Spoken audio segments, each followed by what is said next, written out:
This is Like This podcast with your host, Dr. Eugene Kim, a dual board certified child, adolescent, and adult psychiatrist. If you want more understanding and control on mental decisions and options in your life, this podcast might be for you. By providing fun analogies, real stories, and empowering messages, I want you to have the tools to live your best life and thrive.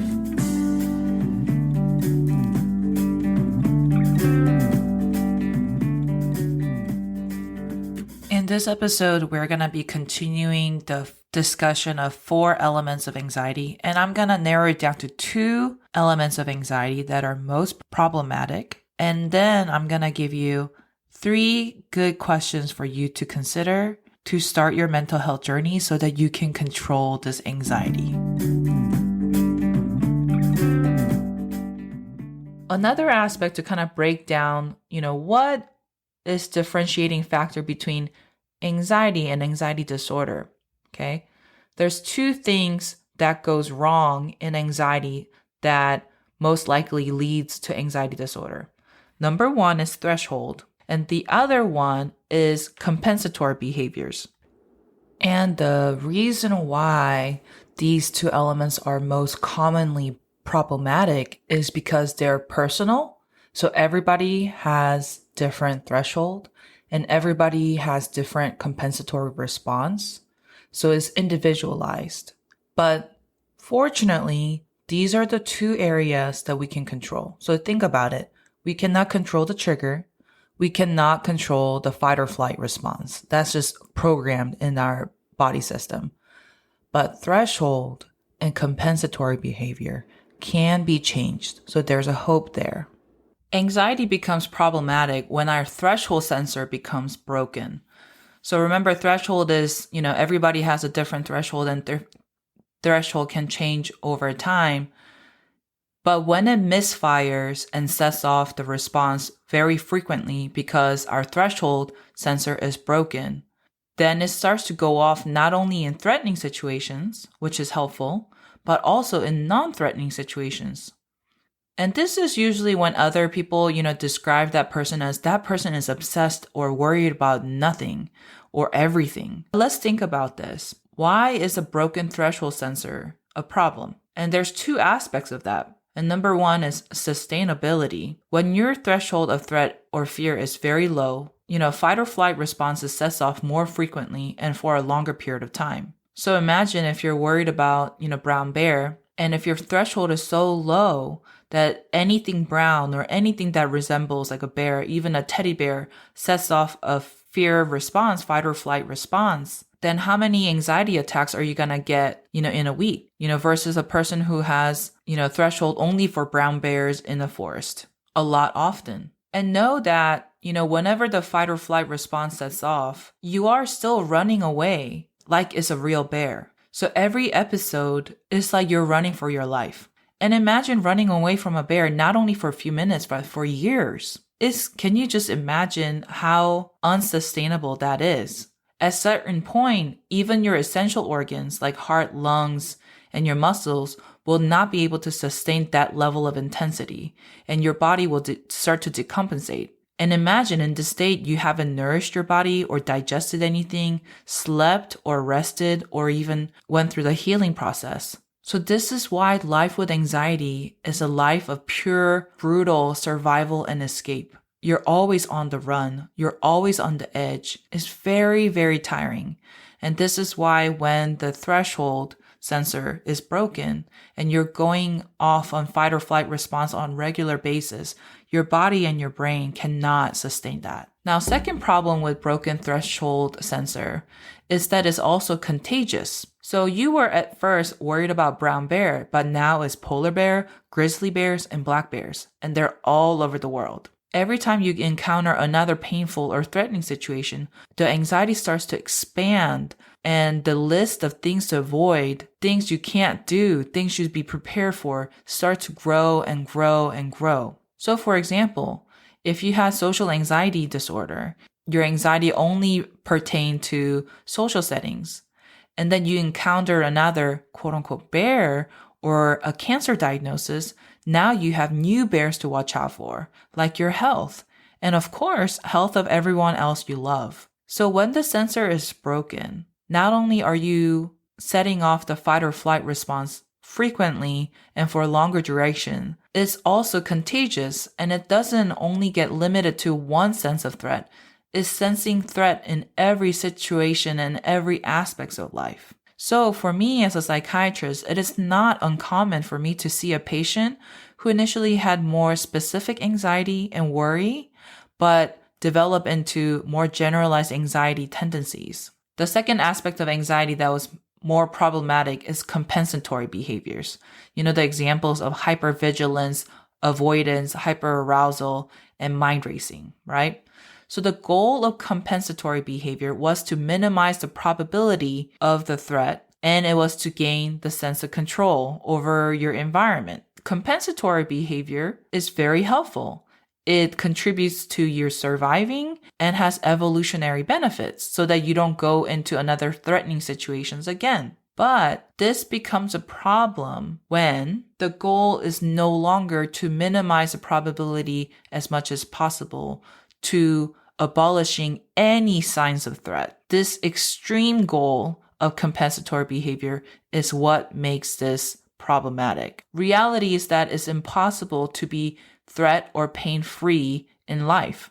We have plenty of sayings, life gives you lemons, and that's a euphemism of like very crappy situations, in life. And that's the reality. And it's impossible to know all the possible future threat or pain. But if the goal of compensatory behavior is to abolish any current or future threat or pain, it's going to drain you to the ground because you're spending all the current energy and time for possible future threats. And the compensatory behavior, remember this avoidance, mind racing, hyperarousal, and hypervigilance is not just something that is checkmark done. It takes a lot of effort and energy. So compensatory behavior is going to start to take over your life. So imagine like you're a hamster running in a wheel away from an imaginary predator behind you. You're going to be running and running and running, and you're not going to really get much out of it because, like we said, reality is that it's impossible to abolish any and every threat and pain in the future. And this is another way that anxiety starts to take over your life. I had a patient with generalized anxiety disorder, and she has a 3-year-old son. And this 3-year-old son bit a friend at a daycare, and she was so worried that he would do it again. So she shared a story with me one day that she saw her son about to hug another kid, and then she stopped him because she thought that he will bite another child again. And we kind of talked about it, and our goal was for her to be a parent who allows her son to hug whomever he wants without, fear of all the potential consequences. So if I were to break it apart, the trigger and the compensatory behavior in this scenario, trigger was her son getting close to another friend with open arms.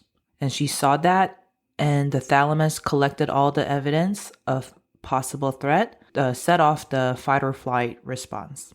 Now, the threshold was really low because her son getting close to any other peer, his peer, was a trigger. So through therapy and through exposure, we will need to increase that threshold so that our threshold is increased to the level when the toddler is getting to the friend ready to bite, or only when the toddler is getting close to a peer when he's really upset. So that would be an appropriate threshold level that should be our goal. Now, compensatory behavior in this case was hypervigilance, always on the lookout for what the toddler is going to do, and hyperarousal, being on edge, and at this time, pulling the son away. It was a physical response to that threat. So an appropriate compensatory response, along with, recalibrating the threshold, would be decreasing the level of hypervigilance and hyperarousal whenever she's watching her toddler play with other kids. In the name of love, anxiety drains life of those around you. And I'm sharing this not to guilt trip a person who's already suffering from anxiety, but also know that this is why mental health is a little bit bigger than individual problem. And this is why it's so important to get help. it's so important to call it for what it is and get help for it, because not only do you deserve control and life that thrives, but people around you deserve to see you thriving.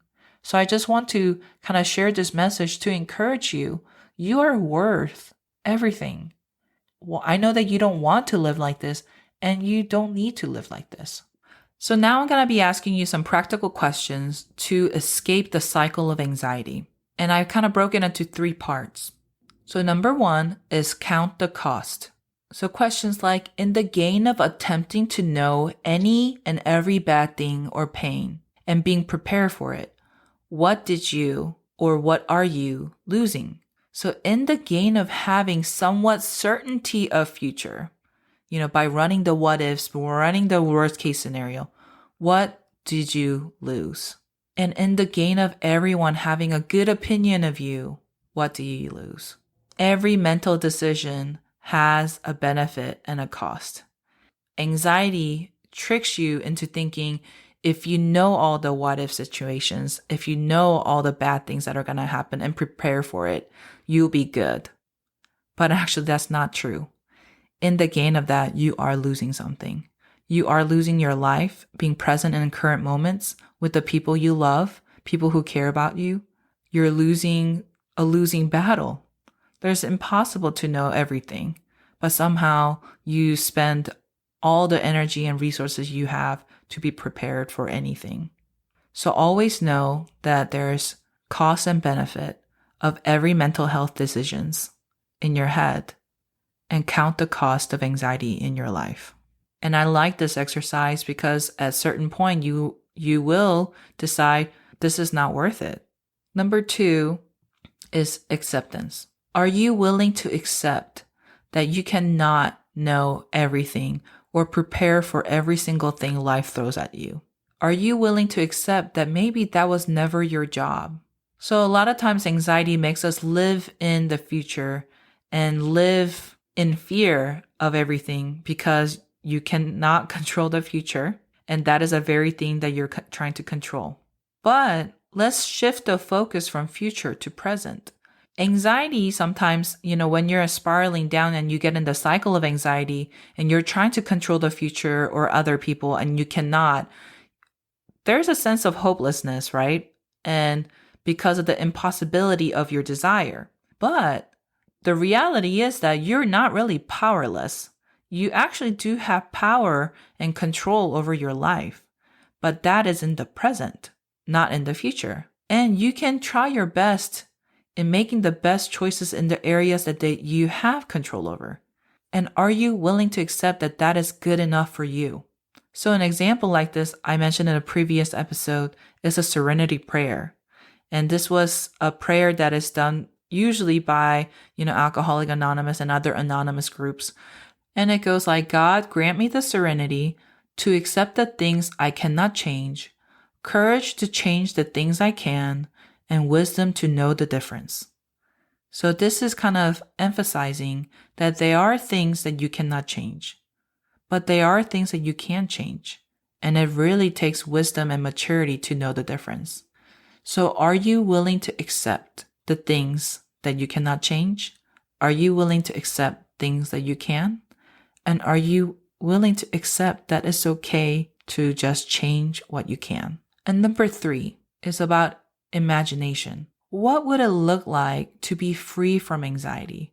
What would it look like to only get the benefits of anxiety, but let go when anxiety becomes detrimental? What would it look like to be aware and engaged in the present? What would it look like to run, have fun, and be spontaneous? So I like this exercise because when you visualize you, the same person you, without the burden of anxiety, you start to visualize, I think I can do that. I think I can be happy with that. And I like this exercise.